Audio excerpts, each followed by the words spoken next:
Minha família teve um papel muito importante no pós-trauma de tudo, porque além de ser uma família muito grande, então bastante gente revezava para ficar comigo, nunca estava sozinha no hospital, mesmo na UTI, tinha algumas pessoas com horário livre para me visitar, para nunca ficar sozinha, e nunca me questionaram, nunca me julgaram, sempre levaram com maior leveza e sempre tive gente em casa. Minha mãe acabou ficando doente nesse processo pós-trauma, ela teve tuberculose e aí ela não podia ficar comigo. Depois o meu pai teve problema na coluna também, de ficar no estresse, me acompanhando, teve que fazer cirurgia, também não pôde mais ficar comigo. Então as minhas tias, tios, primos estavam sempre por perto, tentando deixar o clima sempre mais leve. A família, ela pode prevenir o suicídio de diversas formas. Quando ela se aproxima mais do filho, quando ela dá limites e ajuda esse filho a tolerar frustrações. E quando a gente tolera frustrações, você aumenta a resiliência.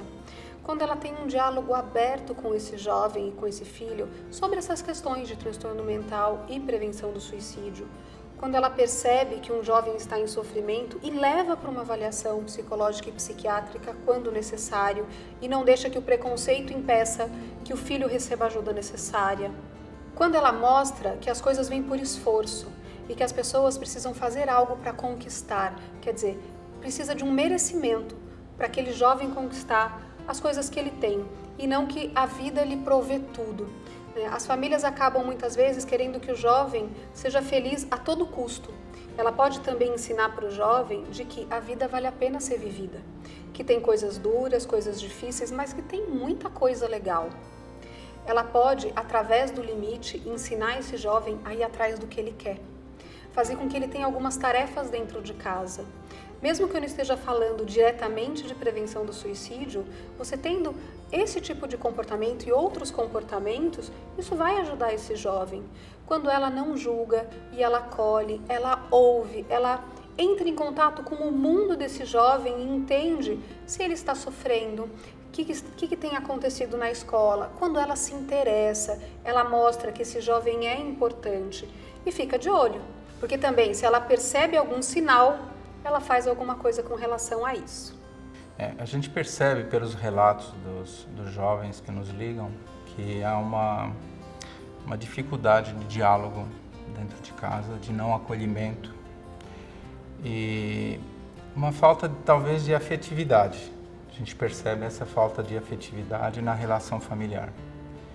E isso é uma coisa que vem acontecendo e acontece naturalmente, as pessoas não percebem que ocorre, que isso se instala. Cada um tem a sua vida dentro de casa, o tempo vai passando, as pessoas não percebem que esse processo de afastamento vai acontecendo, vai se instalando na família. E essa dificuldade, ela vai criando uma barreira, um conflito muito grande que o jovem ele não se sente compreendido e acolhido e até receia se abrir e ser ele mesmo com aquela família. Ele prefere muitas vezes se abrir com os amigos.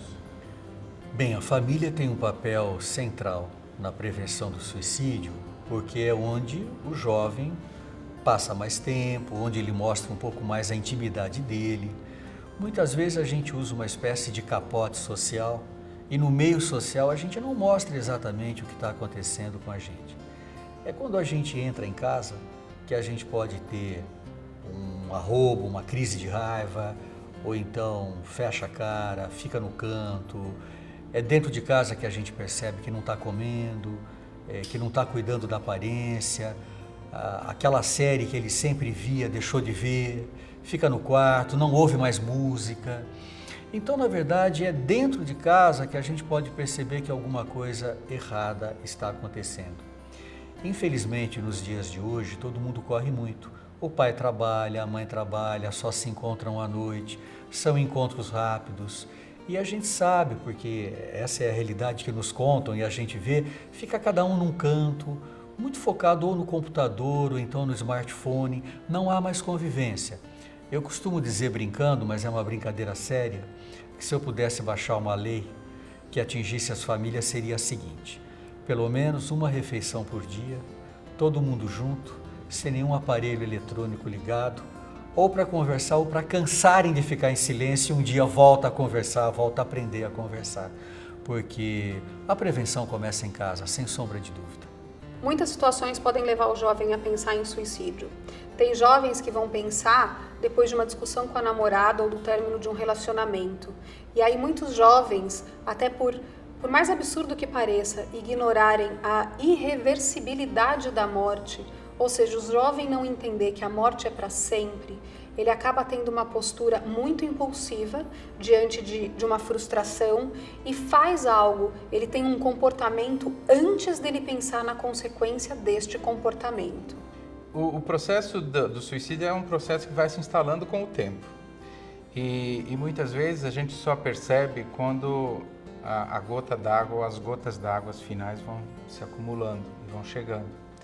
Mas é um processo que passa pela cobrança excessiva, muitas vezes, da família, das expectativas familiares em relação àquele jovem, da dificuldade em que ele tem de ser ele mesmo, às vezes quanto à sexualidade, são vários conflitos que se instalam na cabeça do jovem, e essas dificuldades, ele sente essa barreira, ou direto ou indiretamente, dentro de casa. Muitas vezes ele percebe que um familiar seu, numa roda de conversa, diz assim, olha, meu filho, isso ele não faz, não vai fazer nunca, né?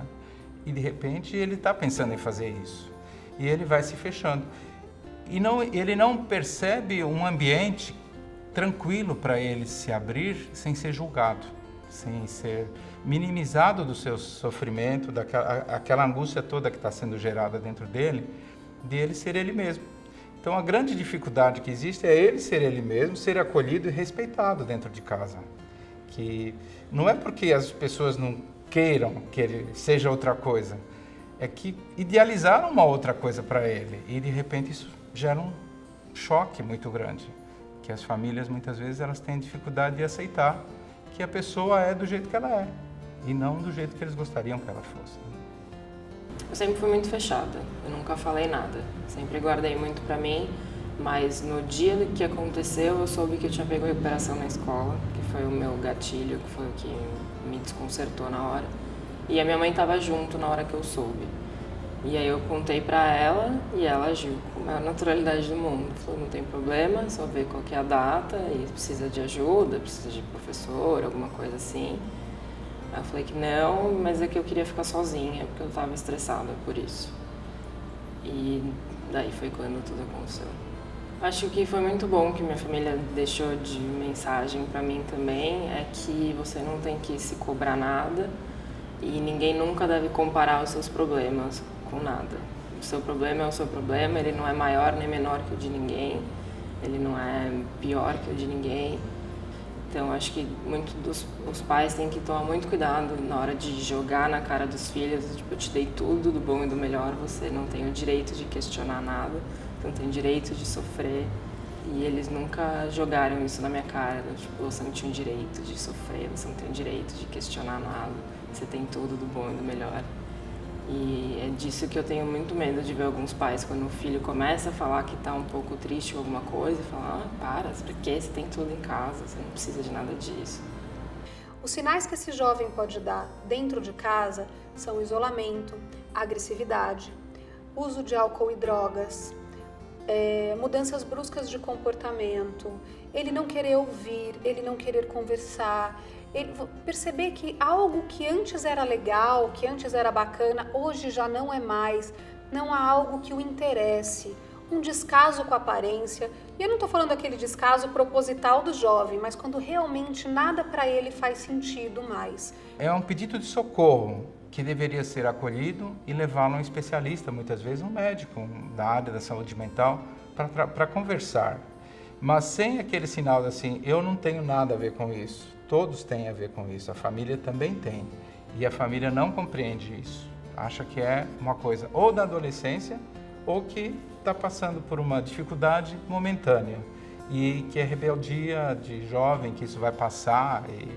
Então, talvez o cuidado maior seja criar uma ponte mesmo, afetiva, sem julgamentos, para que o jovem possa ter a possibilidade de falar dele sem ser censurado e criticado, minimizado na sua dor e ser respeitado. Então, viu esses sinais? De novo, toma uma atitude. Percebeu alguma coisa? Vai conversar com esse jovem sem julgamento, vai levar para avaliação. Ensine esse jovem a usar o CVV. Conta para ele que se ele não quer contar para a família tudo, tem um canal que ele pode ligar e pode falar do seu sofrimento. Sempre as pessoas tiveram dúvida se perguntar sobre o suicídio pode levar alguém ao suicídio. Esse é um medo exagerado que a gente tem. Porque quando a gente pergunta sobre ideias de pôr fim à vida, a pessoa que está conversando com a gente fica muito aliviada de poder falar o que ela está sentindo e pressionando tanto, às vezes há dias, meses. Então, é importante enfatizar que perguntar para alguém, você está pensando em se matar? Se essa pergunta vem no contexto de uma boa conversa e num momento de muita sensibilidade, com certeza a gente está fazendo um bem à pessoa e não provocando e não dando a ideia a ela de suicídio. Se eles precisam saber, eles precisam perguntar. Então, pais e irmãos perguntarem para um adolescente se ele pensa em suicídio é bom, porque só assim eles vão saber se realmente ele está pensando nisso. Agora, se eles perguntarem de uma forma que julgue, de uma forma agressiva, aí não é legal. Então, tudo vai depender da forma, mas no geral duvidou, desconfiou, pergunta. Perguntar diretamente é importante, sim, é importante fazer essa pergunta, mas tem que ter cuidado e tem que saber o lugar e a hora de fazê-la. E a pessoa que fizer essa pergunta, ela tem que ser realmente uma pessoa em que o outro lado perceba que é uma pessoa que está interessada mesmo nele como pessoa. Para as famílias que buscam abordar o assunto em casa, elas podem usar de séries de TV, elas podem usar de reportagens, de situações que aconteceram próximas a ela ou na escola, para colocar esse assunto em pauta, para começar a puxar esse assunto. Quer dizer, como é que você começa esse assunto em casa? Você conhece alguém que já pensou nisso? O que você faria se você estivesse nessa situação? Então, muitas vezes, você pode usar artifícios, vamos dizer, para começar essa conversa dentro de casa. São perguntas que vão num crescendo de profundidade. E a primeira pergunta é uma pergunta geral que não assusta. Por exemplo, olha, você me disse que está muito desanimado, tem dia que você sente desespero.